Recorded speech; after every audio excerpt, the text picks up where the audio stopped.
ದೇವರ ಶ್ರೇಷ್ಠವಾದ ನಾಮಕ್ಕೆ ಸ್ತೋತ್ರವಾಗಲಿ.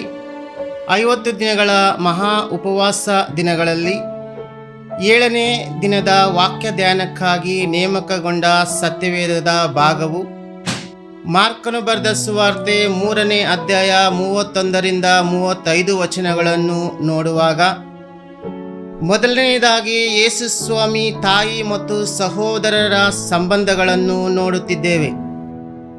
ಯೇಸು ಸ್ವಾಮಿ ಕುಟುಂಬದವರು ಯೇಸು ಸ್ವಾಮಿ ಬೋಧಿಸುತ್ತಿದ್ದ ಸ್ಥಳಕ್ಕೆ ಬಂದಿದ್ದರು. ಆಗ ಅಲ್ಲಿದ್ದಂತಹ ಕೆಲವರು ಯೇಸು ಸ್ವಾಮಿಗೆ, ನಿನ್ನ ತಾಯಿಯು ನಿನ್ನ ತಮ್ಮಂದಿರು ನಿನ್ನನ್ನು ಹುಡುಕಿಕೊಂಡು ಬಂದು ಹೊರಗೆ ನಿಂತಿದ್ದಾರೆ ನೋಡು ಅಂದರು. ಆಗ ಯೇಸು ಸ್ವಾಮಿ ನನಗೆ ತಾಯಿ ತಮ್ಮಂದಿರು ಯಾರು ಎಂಬುದಾಗಿ ಸುತ್ತಲೂ ನೋಡಿ, ಇಗೋ ನನ್ನ ತಾಯಿಯು ನನ್ನ ತಮ್ಮಂದಿರು, ದೇವರ ಚಿತ್ತದಂತೆ ನಡೆಯುವವರೇ ನನಗೆ ತಮ್ಮನು ತಂಗಿಯು ತಾಯಿಯು ಎಂಬುದಾಗಿ ಉತ್ತರ ಕೊಟ್ಟನು. ಕ್ರಿಸ್ತನಲ್ಲಿ ನಂಬಿಕೆ ಇಟ್ಟ ದೇವರ ಚಿತ್ತಕ್ಕೆ ವಿಧೇಯರಾಗುವವರನ್ನು, ಆತ್ಮಿಕ ಕುಟುಂಬದವರನ್ನು ದೇವರ ಮಕ್ಕಳು ಕ್ರಿಸ್ತನಿಗೆ ಪರಸ್ಪರ ಸಹೋದರರು ಹಾಗೂ ಸಹೋದರಿಯರು ಆಗಿರುತ್ತಾರೆ. ಇಂತಹ ಕುಟುಂಬಗಳು ನಿತ್ಯಕ್ಕೂ ಉಳಿಯುವುದು. ನಮ್ಮ ಸ್ವಂತ ಶಾರೀರಿಕ ಸಂಬಂಧಗಳಿಗಿಂತ ಕ್ರಿಸ್ತನಲ್ಲಿ ನಂಬಿಕೆ ಇಟ್ಟ ಸಹೋದರರ ಸಹೋದರಿಯರ ಅಂದರೆ ಸಭೆಗೆ ಹೆಚ್ಚು ಪ್ರಾಧಾನ್ಯತೆಯನ್ನು ನೀಡಬೇಕು. ಎರಡನೇದಾಗಿ ನೋಡುತ್ತೇವೆ, ಬೈಬಲ್ ಅನ್ನುವುದು ಒಂದು ಶಾಸ್ತ್ರೀಯ ಗ್ರಂಥವಲ್ಲ, ಧರ್ಮದ ಗ್ರಂಥವಲ್ಲ, ಇತಿಹಾಸದ ಚರಿತ್ರೆಯೂ ಅಲ್ಲ. ಅನೇಕ ಕಷ್ಟ ನಷ್ಟಗಳಿಗೆ, ಸಮಸ್ಯೆಗಳಿಗೆ, ರೋಗಿಗಳಿಗೆ, ಸಮಾಧಾನ ಇಲ್ಲದವರಿಗೆ, ಸ್ವಾಂತನ ಇಲ್ಲದವರಿಗೆ ಬಿಡುಗಡೆ ಅಥವಾ ಉತ್ತರವನ್ನು ಕೊಡುವ ಪರಿಶುದ್ಧವಾದ ಗ್ರಂಥವಾಗಿದೆ. ದೇವರಲ್ಲಿ ವಿಶ್ವಾಸವಿಟ್ಟವರಿಗೆ ರಕ್ಷಣೆಯುಂಟು ಮಾಡುವ ವಾಕ್ಯವೂ ಆಗಿದೆ.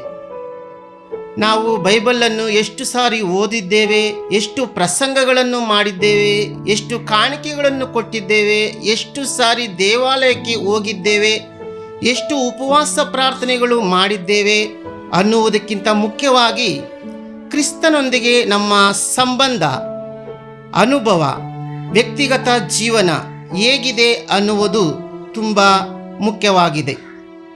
ಮೂರನೇದಾಗಿ ನಾವು ನೋಡುತ್ತೇವೆ, ಈ ಸುಂದರವಾದ ಲೋಕ ಪ್ರಪಂಚದಲ್ಲಿ ನಾವು ಜೀವನ ಮಾಡುವಾಗ, ಯಾತ್ರೆ ಮಾಡುವಾಗ ಅನೇಕ ಸಂಬಂಧಗಳು ನಮಗುಂಟು. ಮನುಷ್ಯರ ಸಂಬಂಧ, ಪರಿಸರದ ಸಂಬಂಧ, ಜಂತುಗಳ ಸಂಬಂಧ, ದೇವರ ಸಂಬಂಧ, ತಂದೆ ತಾಯಿಗಳ ಸಂಬಂಧ, ಒಟ್ಟಾರೆ ನೋಡುವಾಗ ಸೃಷ್ಟಿಯ ಸಂಬಂಧ,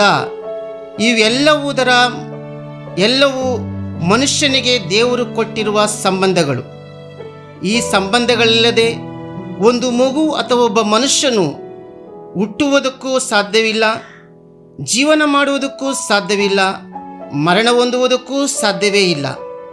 ಇದೊಂದು ಸಂಬಂಧಗಳ ಸೃಷ್ಟಿಯಾಗಿದೆ. ಆದುದರಿಂದ ನಮ್ಮ ಜೀವನ ಅನ್ನುವುದು ದೇವರೊಂದಿಗೆ ನಮಗಿರುವ ಸಂಬಂಧಗಳೊಂದಿಗೆ ಸಂತೋಷವಾಗಿ ಈ ಕಾಲಗಳಲ್ಲಿ ಜೀವಿಸಬೇಕು.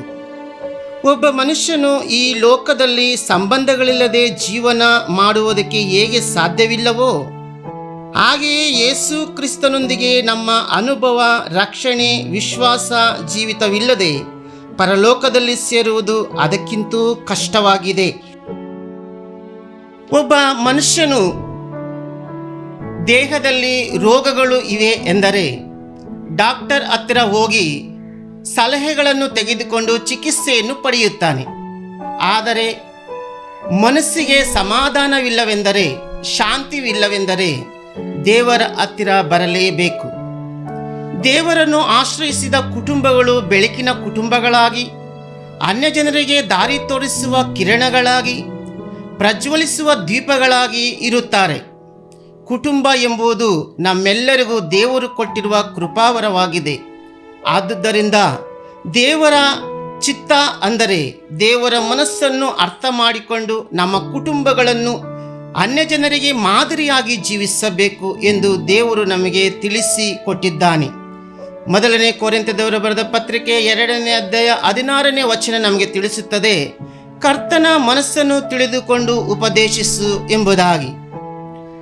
ಉದಾಹರಣೆಗೆ, ತಾಯಿಗೂ ಮಗುವಿರುವಂಥ ಸಂಬಂಧ ಕಲ್ಮಶವಿಲ್ಲದ ಸಂಬಂಧ, ರಕ್ತ ಸಂಬಂಧ, ಕರುಳಿನ ಸಂಬಂಧ. ದೇವರಿಗೂ ನಮಗಿರುವಂಥ ಸಂಬಂಧ ಆತ್ಮಿಕವಾದ ಸಂಬಂಧ, ಪರಿಶುದ್ಧಾತ್ಮನ ಸಂಬಂಧ. ಈ ಸಂಬಂಧಗಳಲ್ಲಿ ನಾವೆಲ್ಲರೂ ಒಟ್ಟಾಗಿ ಈ ಉಪವಾಸ ದಿನಗಳಲ್ಲಿ ದೇವರೊಟ್ಟಿಗೆ ನಡೆಯೋಣ. ಆಮೇನ್.